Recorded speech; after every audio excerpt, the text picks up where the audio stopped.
Dear friends, I'm happy to welcome you all. Tonight we're starting a new topic, reincarnation. Because if you want to understand your life, you need to understand what's happening beyond it. Correct? Without this, Abraham Dumanis from Sunny Isle Beach, great to have you with us. And please write down also what cities are you with us, and it will be great to see everybody. Also, I want to say, as an introduction before we start the class, and I'm starting it right now. Okay, so I will start from a yeshiva student. He opened the Talmud. And the moment the yeshiva student opened the Talmud, he reads the next sentence. Whoever has a bad spouse, he's not having second time hell and heaven. So it means if you're really looking for a key not to have hell up there, there's a key. What's the key? You will have a bad spouse here. So the logic says you're not going to have it twice. Hell person going only once. So he so much loved the idea. He's going to his shadchan.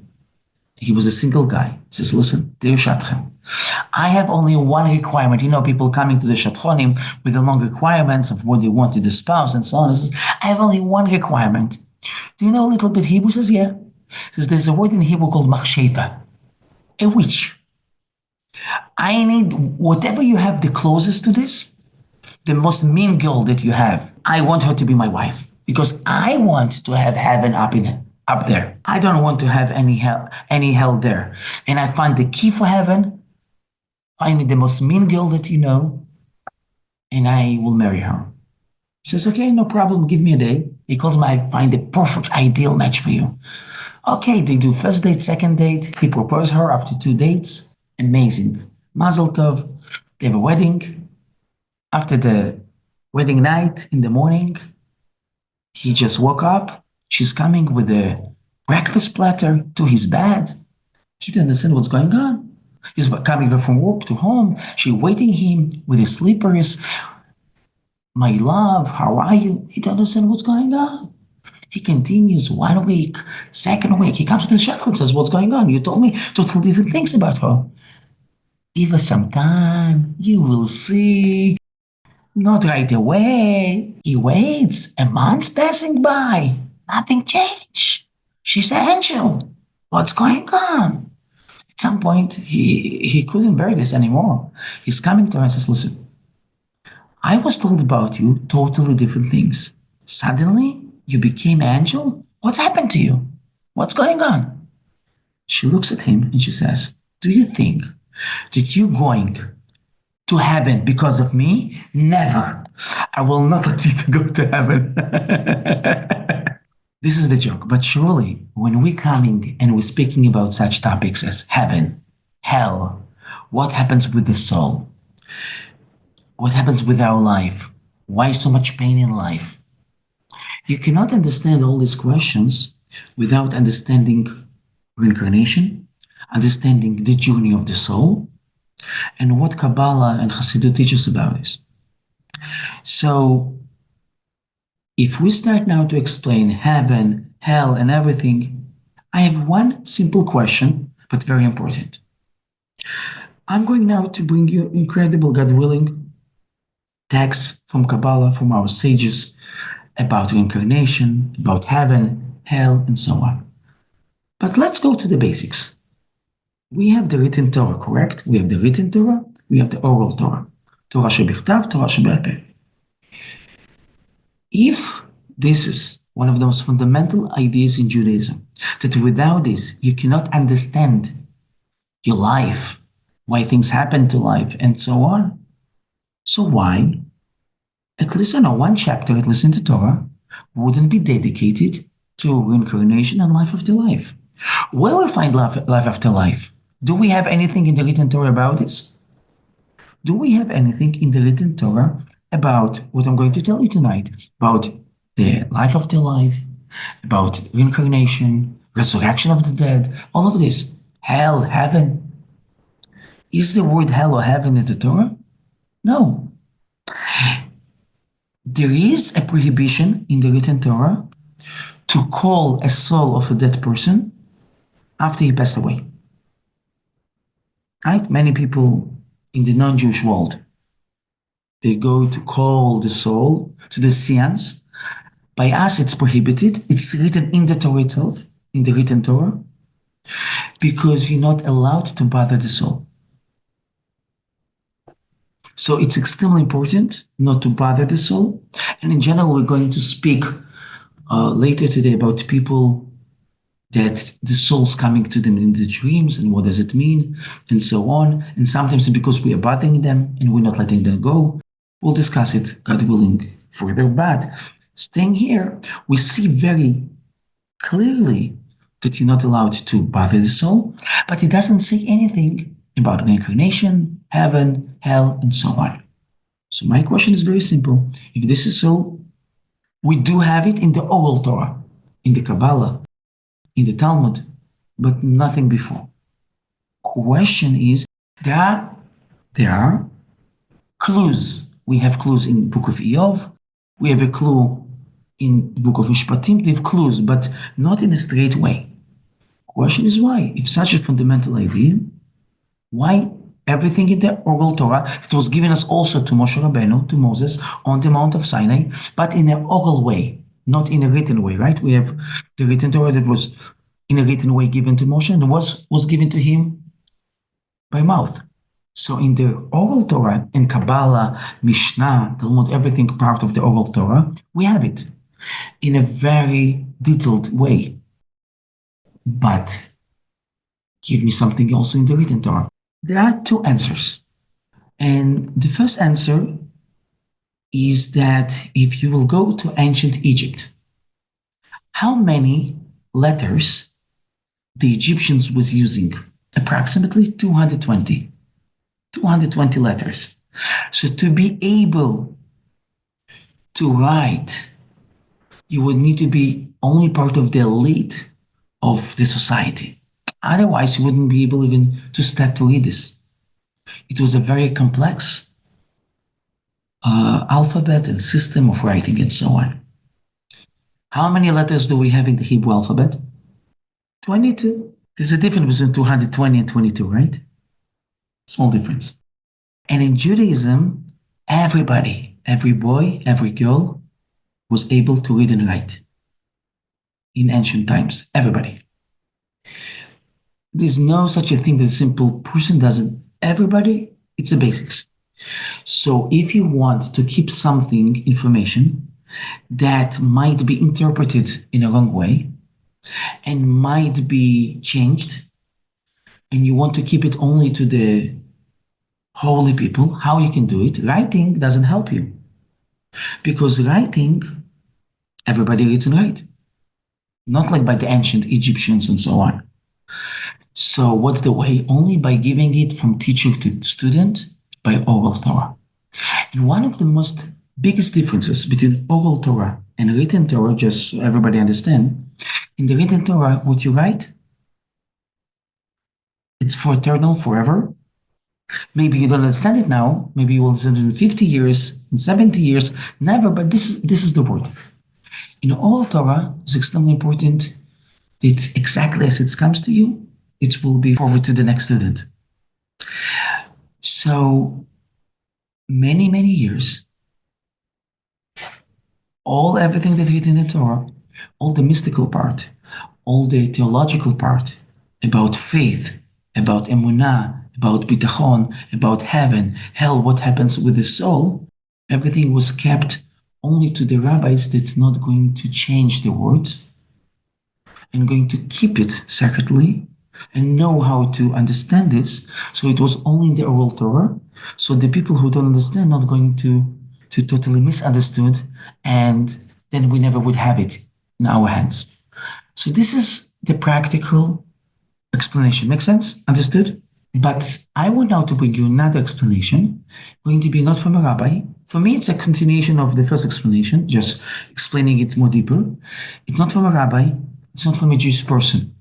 It's from a very famous American writer by name Ernest Hemingway. Now, you was not expecting now answer from him about reincarnation, right? No. So there is a rabbi in New York. He was a rabbi for many years He's a professor in the Yeshiva University. Rabbi Benjamin Blach. So Rabbi Benjamin Blach was a very famous rabbi. He's a senior rabbi of Young Israel in New York for many years and professor of Yeshiva University. So when he's telling this next story, when he finished, he got graduated as a rabbi.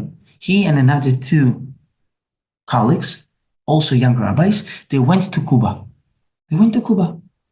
When they went to Cuba, the driver takes them and he shows them this is the house of Ernest Hemingway. They told him, we want to see him. Just listen, you cannot just, hello, hi, we want to see you. It's Ernest Hemingway. He doesn't see everybody. He says, we want to try. So they stopping the driver. They're going to the house of Ernest Hemingway. They're knocking on his door. He opens the door. They told him, we are rabbis from New York. We would like to see Ernest Hemingway. He says, he comes to them himself. He says, I always wanted to speak to rabbis. He was a very spiritual person and was looking into many religions. He says, but before I'm starting to speak to you, I want to know I'm really speaking to intelligent people and I'm not wasting my time. So I have a lot of questions about the book, The Old Man and what's called The Old Man and the Sea, right? So they really knew it well. They answered him all the questions. And he was so satisfied and so happy that the rabbis read his books. So he says, okay, now let's talk. And he told him, I looked on all the religions. I really researched all the religions in the world since Ernest Hemingway. He's saying to Rabbi Blach. And I came to a conclusion that religions are divided to two categories. Which categories? He says, one category called religious of life. Second category, religious of death. One religion that sanctifies death, as we know, unfortunately, that sanctify what's happened there, whoever waits you there, but they will kill people, they will destroy just for their world there. So it says it's a religions, that sanctify death.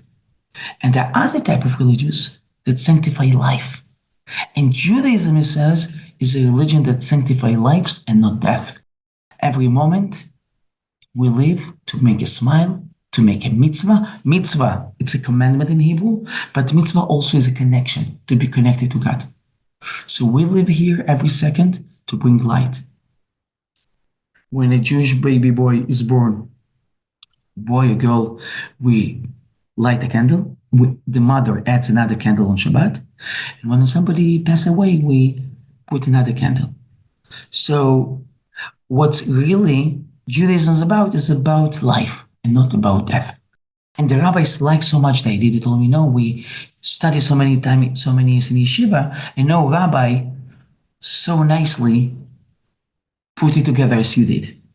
And they told him from their perspective that when a Kohen Gadol, the main priest in Judaism, do you know that Kohen not allowed to go to cemetery?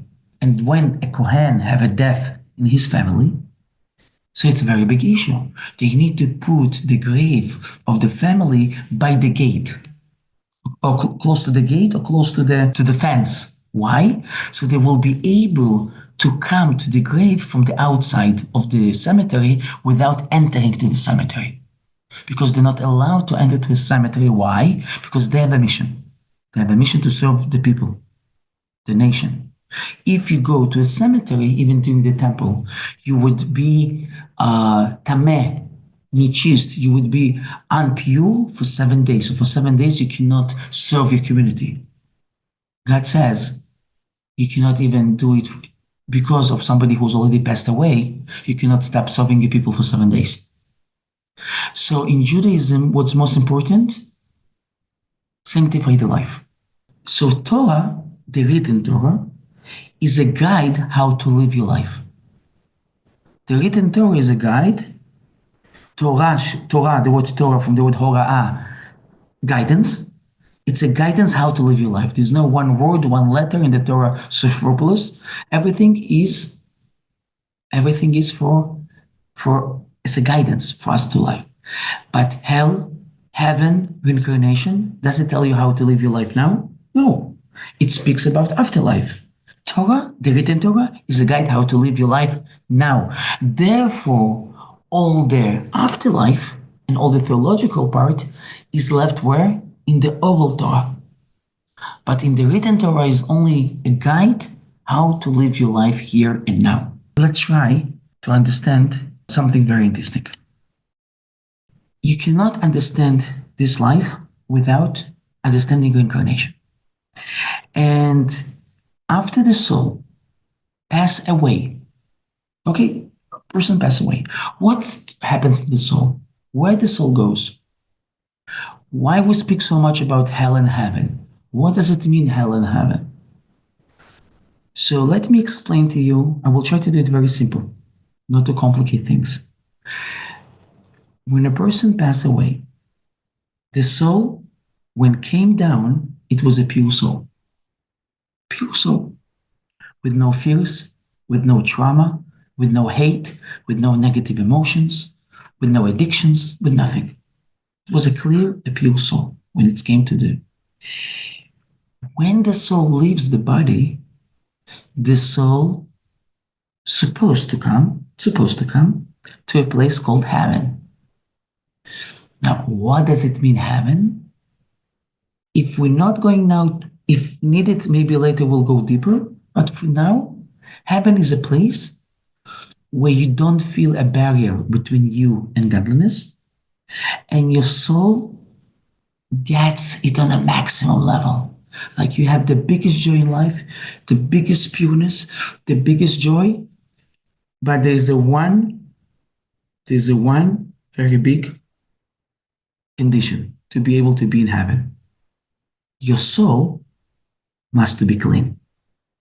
Your soul, if you have fears, by the way, the moment a person lives a life here, he have fears, he have trauma, he have many things, right? Still you here, you can change it. Moment is the soul in the body, you always can change it. But the moment the person pass away, if he had fears, whatever he had, he passed away with this. And the moment he comes there, if he comes there this way, he cannot going forward to heaven. If there are any dirt on the soul, I will use now more simple language. If there's any dirt, any negative emotions, any negative deeds and thoughts, everything stuck with the soul. And therefore, what we call hell, I don't use in my lectures, in my classes, and if you will read Hasidut and Kabbalah, you will see, we don't use the word punishment. People so often use the word God punishes me. God punishes this person. God will punish you and so on. I really don't like it. I don't think the word punishment is correct. There is another word I would use instead of punishment. I will give an example that I gave it once here, but let me repeat it. If it's very cold in New York City, snowing, and the mother tells to her son, don't go outside without a good coat or whatever. And he go with a short sleeve outside in the snow. Good Jewish boy. And he will get sick. Can I say the mother punished him and he got sick? Would be it correct? No. He says, I didn't listen to my mother and she punished me. No. What will be the right word to say? It will be a direct consequence. Consequence will be the correct word. So there's no punishments, there are consequences in life. When we do something wrong, there's a consequence to it. It's not a punishment, it's a consequence. It's a very important basis to all our next classes, okay? Consequences, everybody agree with me? God doesn't punish me if I am now angry. So this moment, you see, it says any emotion of a person, moment you even start to angry, you squeeze your soul here, you squeeze all your channels up in heaven, and there's a consequence, you have a blockage. Because you block yourself here, you block yourself up, and there's a consequence, there's a blockage. By the way, it says that abundance and anger coming from the same spiritual root up in heaven. So it's either you choose abundance or you choose anger. You cannot choose both. So we have the consequences for every action that we do. And when the soul comes up to heaven and they see the soul is so materialized, stuck so much in this low materialistic pleasures and nothing else. She says, you cannot go to heaven. So then you're going to hell. Hell is a punishment? No. What is hell? Hell is a washing machine, laundry. You need to wash your soul. Now, and this washing can be unpleasant. I will give an example. Do you know why in Judaism, after the soul pass, we have an obsession, crazy obsession, that we need to say Kaddish after somebody passed away? The son, if we don't have sons or the son cannot, so we order in the synagogue, that they need for 11 months at least to say every day, 3 times a day, say Kaddish prayer after the person who passed away. In none other religion, you don't see such a custom. And they need to go to the synagogue with 10 men, and only then they can say the Kaddish 3 times a day for almost a year. Why we have such an obsession? We always will say for the elevation of the soul. L'aliyat neshama. They dedicate buildings, they dedicate Sefer Torahs, they dedicate classes, they do so many good things. Everything for what? For the elevation of the soul. What does it mean, elevation of the soul? The soul goes up, that's it. What means elevation of the soul? So the Talmud explains, one of the hells that we're afraid of is when you're not coming to hell and you're stuck here. It's called kapakela. One of our biggest fears is that the soul will stuck in this world and not going up. Therefore, we speak all the time about elevation of the soul, elevation of the soul. Because we're afraid that those souls that was living only materialistic life and they was not sanctifying their life and not giving tzedakah and not praying and not sanctifying themselves in their life, so they stayed very materialistic. So they cannot going up. They stuck here. And why they stuck? The soul, it says like this, they go from one corner of the world to another corner. They don't have a place, they don't have comfort, and they see everything they wished for. They see it, but they cannot have it.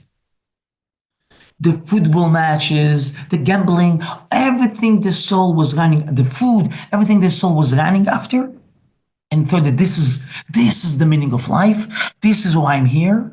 And people was ready to do so many sins and bad things just to have these pleasures. So the soul need to go some kind of how to say it, like a cleansing. So the cleansing is by stuck here, suffering here, see everything you wished for, see everything you sacrificed, so many good people, values of life just for this, and understand that this is not the essence of your life. And how long it can be? Sometimes hundreds of years, hundreds. So therefore, when a person passes away, the first thing we try to do is what? To do as much as possible good deeds, mitzvot, for the elevation of his soul. So his soul not stuck here and will go up.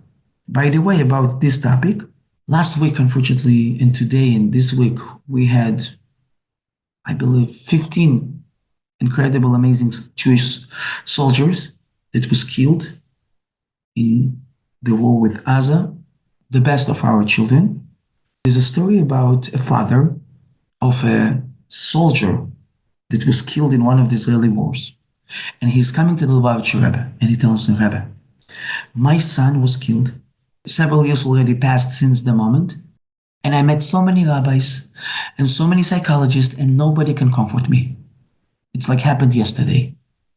I'm crying every night. I don't know what to do with myself. Nobody can help me. The Rebbe looks at him and asks him a question. And if I will tell you that your son is alive, but he's in a very far country, would it make it easy for you? He says, yes, it would make it much easier for me.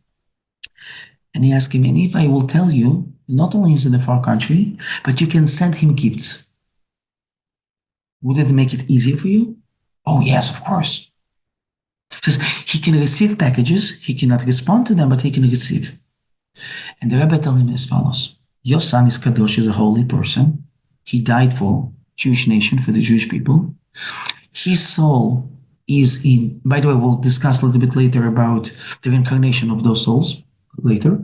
But this soul, the Rebbe tells him, he is in heaven, the place where his soul came from, the root of the soul.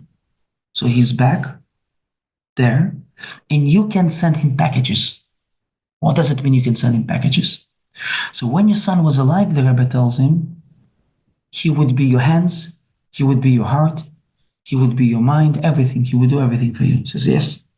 Now you can become, when you're saying a prayer for him, you're becoming his mouth.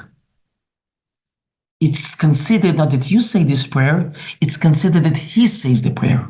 So when a person that morning, after somebody passed away, goes to the synagogue, it's considered that this person who passed away, he's saying the prayer.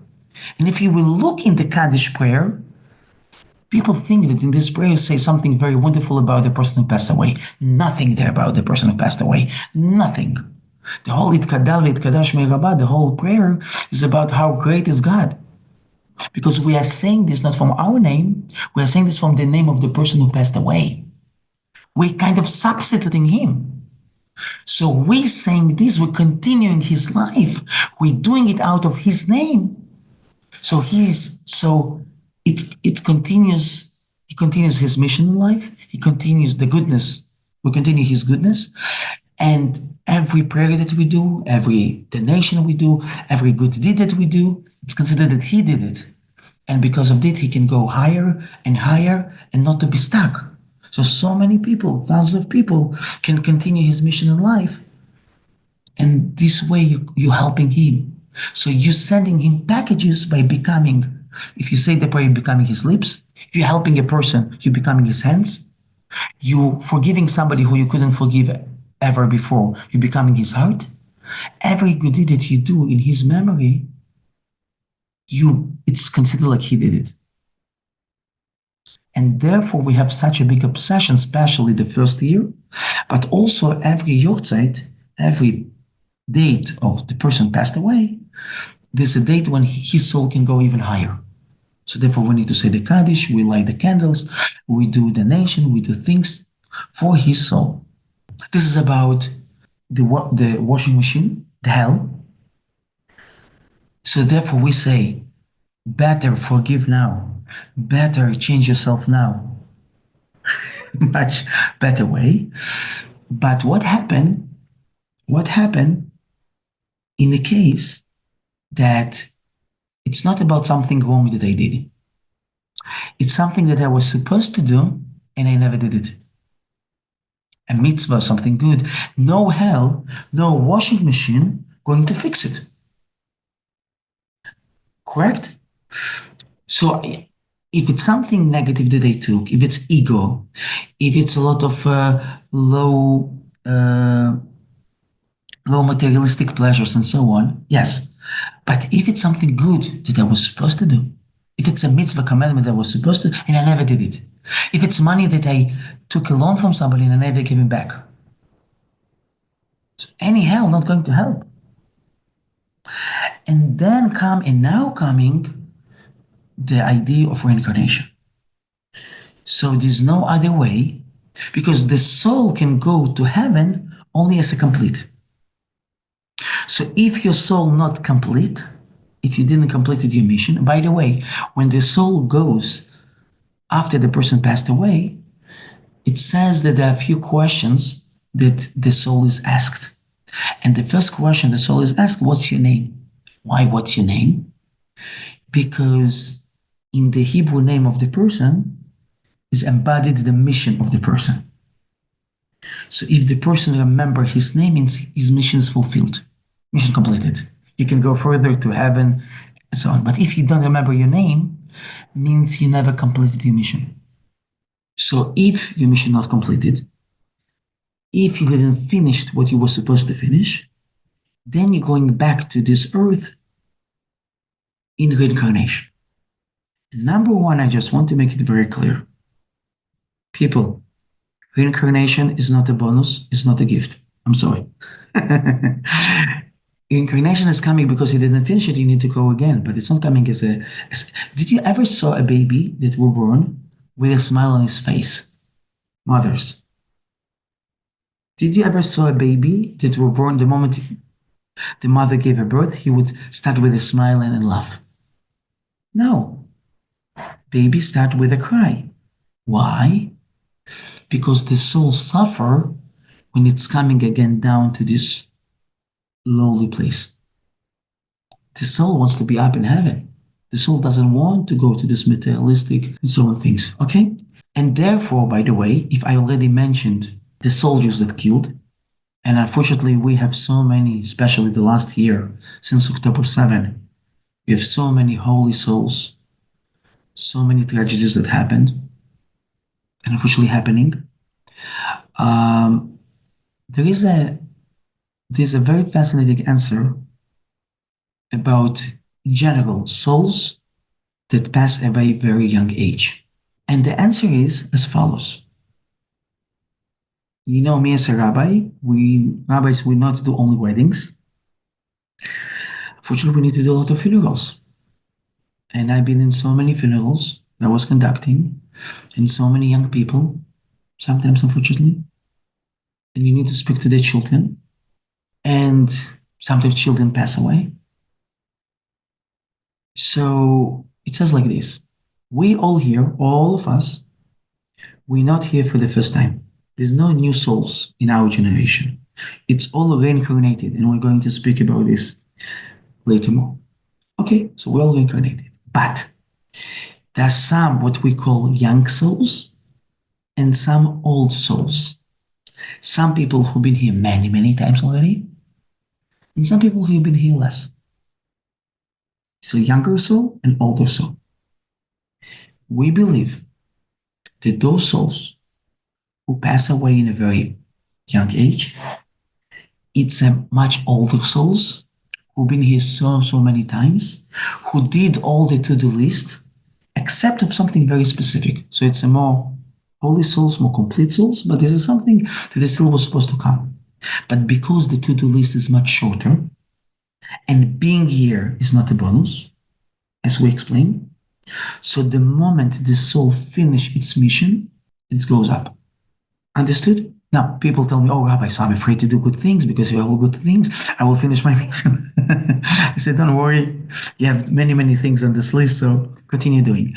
But understood? It's clear? It is a very, and obviously the more deeper we'll go, we'll understand much more. But meanwhile, this is for the start. Now, let's continue further. So it says in the Shnei Lochot HaBrit, a Kabbalistic book, that there are actually three reasons why the soul coming back to this world, why a soul is reincarnated. There are three official reasons for reincarnation. Okay, so let's start. The first reason, it's Rabbi Yeshayahu Leib Horowitz explained this. He says, first reason, you're coming to be able to fix a sin that in the previous reincarnation you did it. So now you're coming again. God puts you in the same challenge. So this time you're not going to fail. Now, where we can see this in the Torah, by the way, the moment you start to understand the reincarnation and you start to look on all the stories of the Torah, you start to see it totally in a different way. So do you know Noah? You remember Noah? Noah that built the ark and saved his family, and we all are descendants of Noah. Who was the reincarnation of Noah? Anybody knows? Moshe Rabbeinu. Moshe Rabbeinu was the incarnation of Noah, but listen carefully. How many years did Noah live? Noah lived in a time when, it's a separate topic, when the life was much, much longer. It says he lived hundreds of years, 900 years, but it says that how long he was building the ark? 120 years. How many years did Moshe Rabbeinu lived? 120 years.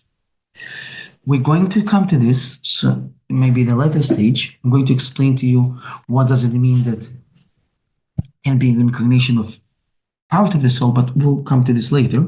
But at this point, not to make anything complicated too much, Noach was the 120 years of Moshe Rabbeinu life, was the incarnation of Noach 120 years building the ark.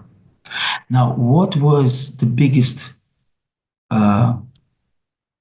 thing that Noach didn't finish during his life? What the biggest complaint towards Noach? Anybody remembers? What's the biggest complaint? It says Noach is tzaddik, Noach a righteous person in his generation. Rashi explains if he would live in the generation of Abraham, of Moshe, he wouldn't be considered a tzaddik, a righteous person. Why? Because when God told him, go and build the teva, go and build the ark, so Noach, he built the teva, he did the ark, he saved his family, he saved all the animals, he did it. But he never tried to convince God, maybe give them a second chance. They will do repentance, they will do tshuva, forgive them. Nothing. He didn't try even to convince God. And he never tried to go to the people and tell them, think again. You can change your life. So he never tried to speak to the people, and he never tried to speak to God. Okay? Now, it says if he would live in the time of Abraham, of Moshe, he wouldn't be considered a tzaddik, a righteous man. Why? Because when Abraham had Sodom and Gomorrah, remember the city of sinners that God burnt. And when Abraham heard that it's going to be burnt, those cities, he says, God, it will be 50 righteous people. Would you save the city? He says, yes. If I will find you 40, yes. If I will find you 30, yes. If I will find you 20, yes. If I find you 10, yes. And then Abraham went silent because he couldn't find 10. By the way, do you know why? And if I would find 2 righteous people, it's not enough? Why only 10? From where is coming the number 10? And by the way, this is the reason why we're going to the minyan and synagogue and everything. It says if there's a one truly righteous person, he will create around him another 9 people. So we'll be 10. If there's no 10 righteous people, means there's no even 1. Because a righteous person is not somebody who goes to the mountain and meditate and forget about the world. It's somebody who comes to transform the world, who influence the people around him. He's an example for them. Make sense? So Abraham went fighting with God. Moshe Rabbeinu, remember the golden calf? So when was the golden calf? And Moshe Rabbeinu coming with the tablets to give to the Jewish people. And what he see how the Jewish people, 40 days only after the giving of the Torah, what they doing? They betrayed God. So he breaks the tablets. And God says, I'm going to destroy the Jewish people. And he says, Moshe, and he gives amazing deal to Moshe Rabbeinu. He says, I'm going to destroy the Jewish people, and I will start a new nation. And who's going to be the first father of this nation? Not Abraham, not Moshe Rabbeinu. I will start a new nation from you, and you will be the first father of the whole. Moshe Rabbeinu, what answers him? Mecheni na misivrecha. Delete my name from your book. Should not be my name at all in the Torah. If not going to be the Jewish people, and I'm living here only for them, so if they're not going to exist, I should not exist, and even my name shouldn't be mentioned. And thanks to this moment, God truly gave them a second chance. And by the way, what's the most holy day of the Jewish people? Yom Kippur. Why Yom Kippur is the most holy day? So this is the day when God gave us the second tablets. It was thanks to Moshe Rabbeinu who fighted for us and demanded this. Till here is clear? So says our sages in the book of Zohar, amazing thing. Noach, they didn't fight it for his people. Noach, they didn't try to convince God to change his decision. So he didn't finish his mission. Mission is accomplished. He did save himself, he did save his family, but he never fought for the people, and he never tried to change it. So his reincarnation was Moshe Rabbeinu. And the moment of the golden calf was the moment when he was again put into the same challenge. And this time, instead of saying, yes, I will start a new nation, what this time Moshe Rabbeinu did? He said, delete my name from the book, I will do anything so just the Jewish people will have a second chance. And this moment, he completed what in his first incarnation he didn't finish. Make sense? Understood? Does it gives you a little bit new way to see the whole story? Beautiful. Shalomit, I saw you raised your hand before. What was the reason? I'm sorry, there were a few moments where the reception was freezing up, and like right now, it was after the word Abraham, I think, for like quite a long time. So I wanted to ask to repeat, but it's now, I don't know, we passed. Okay. Oh, I didn't understand. Lori, did you heard me well, or it also was freezing? No, but by you was great. By everybody else? By everybody else was good. Only by Shulamit, or everybody, or some people also had frozen. I'm so sorry. Everybody, Golda, you heard me well? No problem? Yeah, was okay. Usually my internet is bad, but I believe it could be either side, maybe. It's my side, sorry. Sorry for interruption. No problem. But But Shulamit, if you want me you to repeat something? it would help, Yes, yes. please, Okay. if it's possible. What part should I repeat? The whole thing? Just tell me what part. The last idea, I Excuse just got me. distressed. I don't understand how we know who is incarnation of whom. Tanya, you doesn't know, you don't know? Okay. Who I am reincarnated? We'll discuss it. But here I will tell you a very important idea. Just answering Tanya.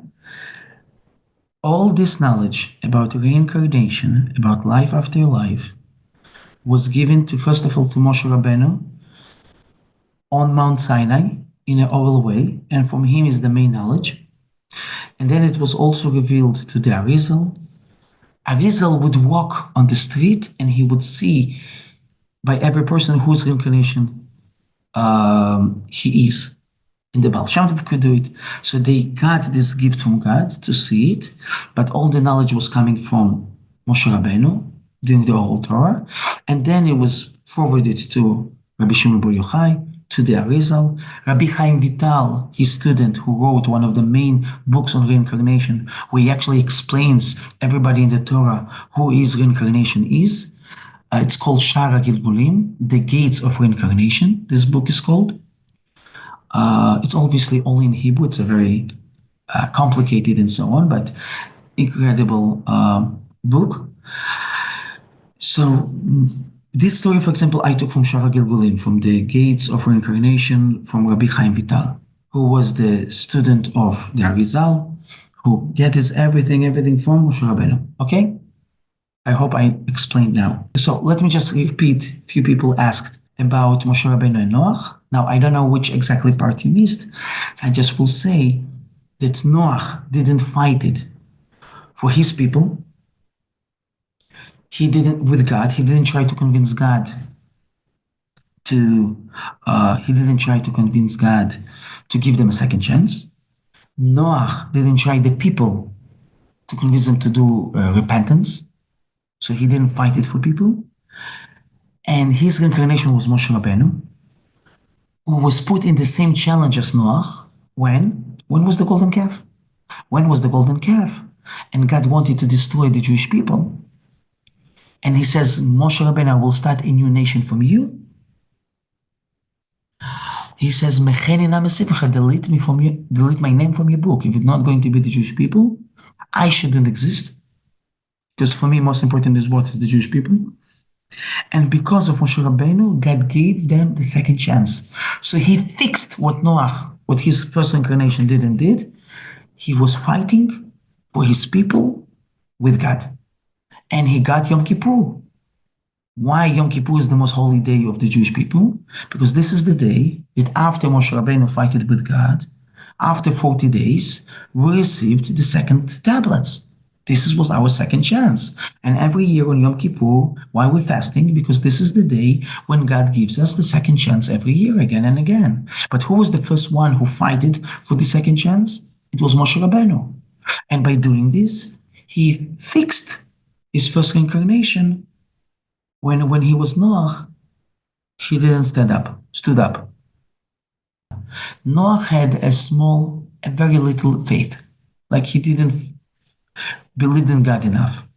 But if Noah that saw God, we say about him that he didn't believe in God enough. So then what we left with? But the Rabbi Levi Berdichev, Rabbi Levi Yitzchak from Berdichev, a very holy sage, Kabbalist, he explains a beautiful explanation. He says Noah had a very little faith, but not in God. Noah had a very little faith in himself.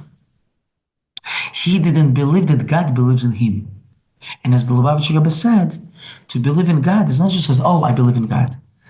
Every morning, we start our morning with what words? Modeh ani lefanecha, thank you, God, that you brought my soul back, and how great your faith in me. Not my faith in you. How great your faith in me. Somebody asked me, Rabbi, how do I know that God believes in me?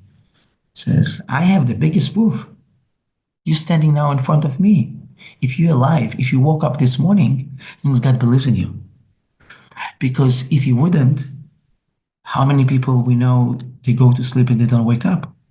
So the moment you woke up this morning means God believes in you and gives you the power to go through those challenges. Because if God wouldn't believe in you, you would just finish your mission at night. Understood? So therefore, every morning we start with two, say, thank you, God, that you brought my soul back, number one. Number two, modeh ani lefanecha. And number two, how great your faith in me. Okay? So Noah didn't believe. He says, I'm a small guy. He says, I'm a small guy. God told me, build an ark, I will build an ark. I will build an ark. God told me, gather all the animals, I will gather all the animals. But who am I to say God what to do? God is the Almighty. God knows who deserves to live, who's not. Who am I to argue with him? I'm a small guy. Who am I to go to the people and fight with them? I'm a small guy. So what changed by Moshe Rabbeinu and by Avraham Avinu that suddenly they didn't have the problem? What changed in the approach? So Moshe Rabbeinu says something very amazing. This is like this. Remember the golden calf?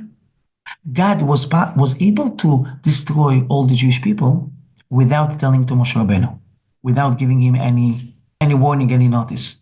Yes, of course he could. So Moshe Rabbeinu said like this, one second. God could destroy all the Jewish people, God forbid, without telling me anything. And I would just came and see it. But if God choose to tell this to me personally, it means that God believes that my soul can change something. Otherwise, I never would see it. I never would know about it. It would happen without me knowing it's happening.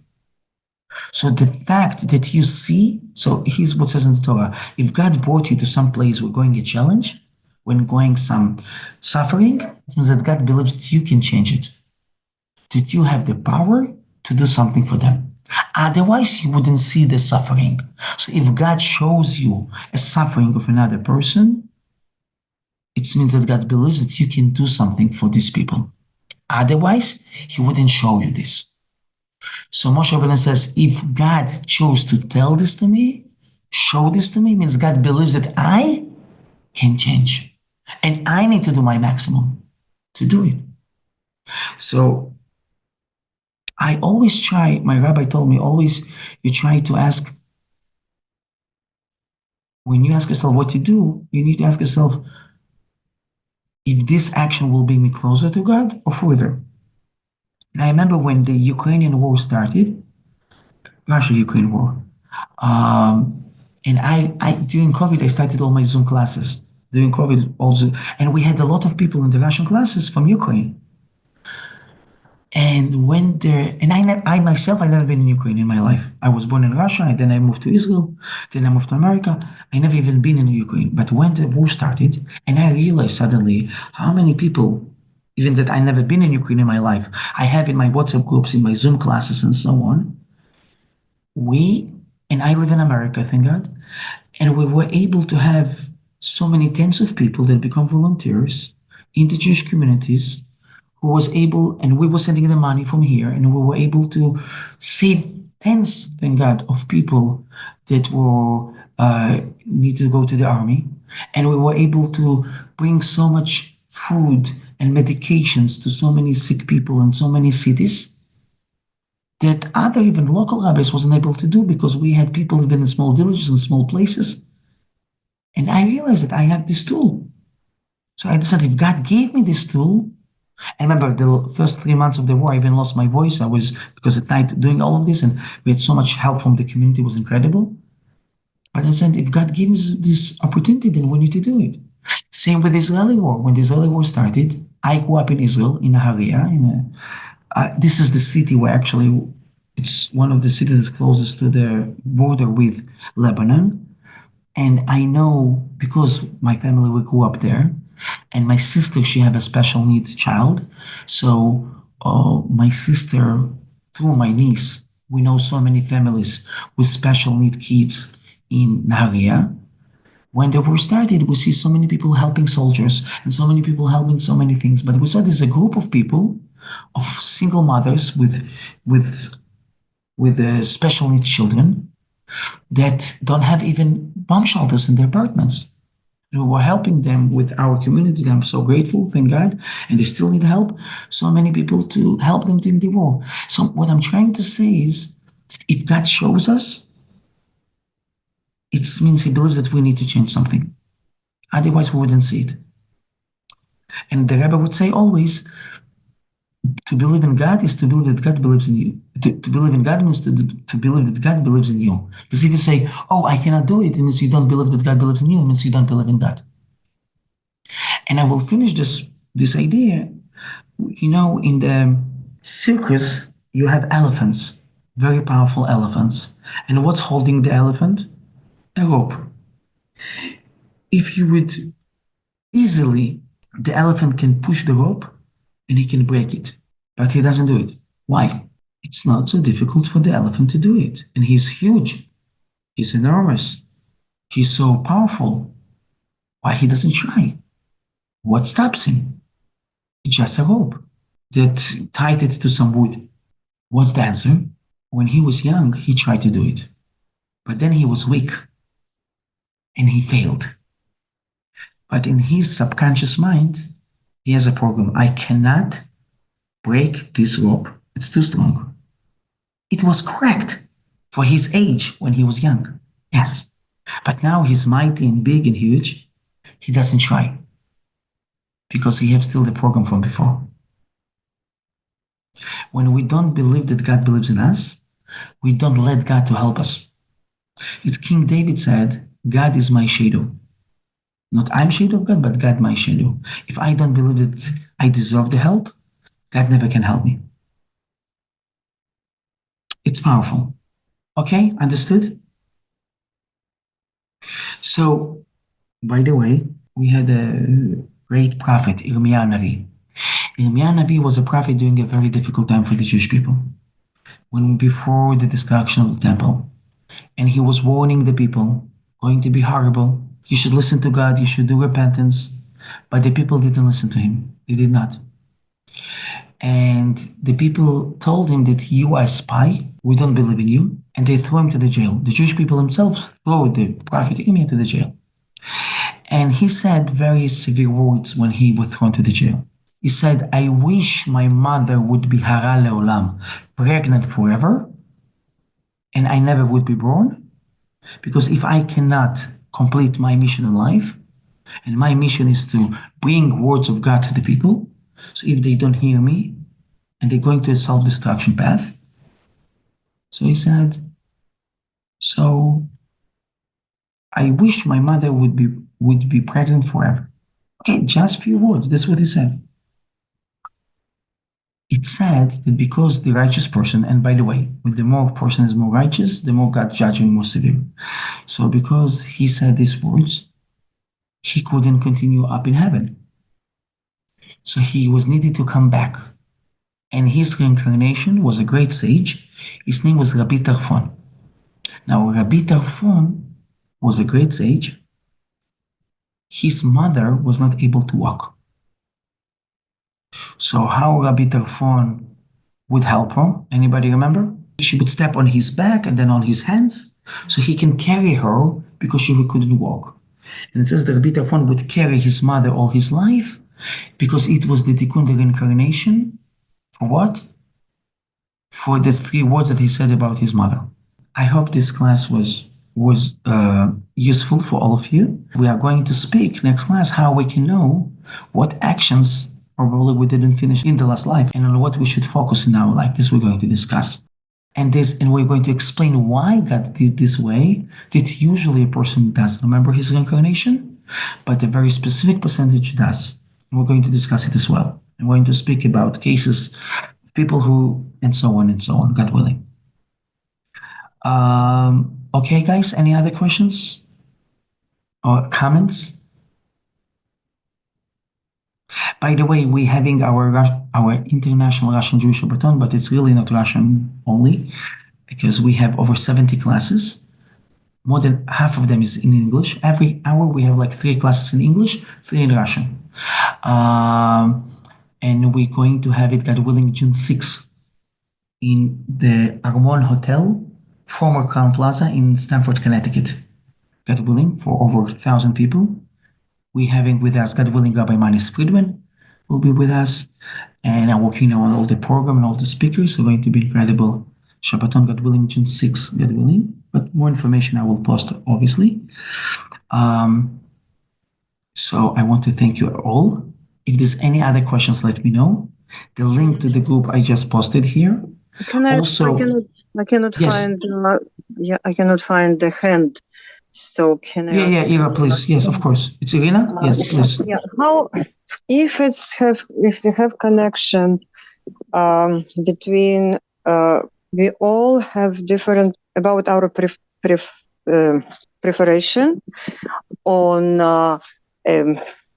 our taste for something, what we like, what we not, our interest to some history in particular country, because people don't know why suddenly somebody can be, some Jew can be so interested about, China, or another can be so interested about Poland, another so interested about Egypt.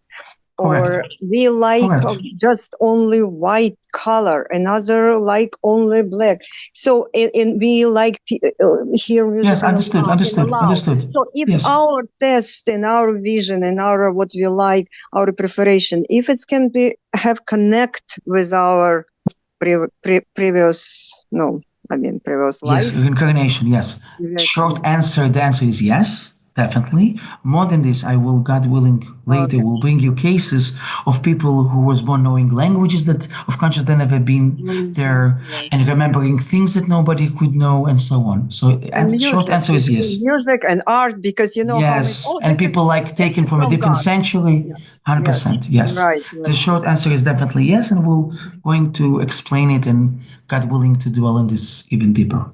Great. Thank you very much. Thank you so much. So guys, I just posted here the link to our WhatsApp group. I'm also posting here the link to our donation. And if you can make a recurring payment. So you don't need to every time to go again and again on the credit card link.